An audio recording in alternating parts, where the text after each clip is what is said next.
I think it's a really very interesting question, and it takes me back to when I was a beginner 50 years ago. I have to say, like a whatever, 19, 20-year-old nobody.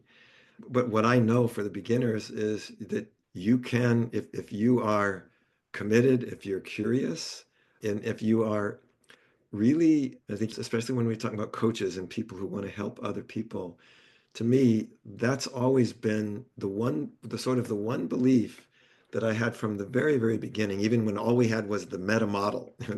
There nothing else but asking some questions. What I knew is that I could help people. And that was my main goal. I wasn't trying to show off. I wasn't trying to be an expert. I wasn't trying to ride on somebody else's coattails. What I knew is that this was something I could use to help people.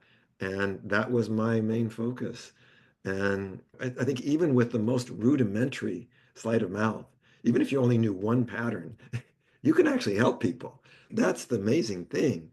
That's what actually got me right away. And even when I first started NLP, I had never studied psychology. I was a junior in college. I hadn't studied psychology. I would never thought of myself as going to be a psychiatrist or psychologist. But when I first learned these first meta model patterns, I thought, wow, I can do something with that. It's a tool, and I don't have to have 50 years of training as a psychologist in order to do that.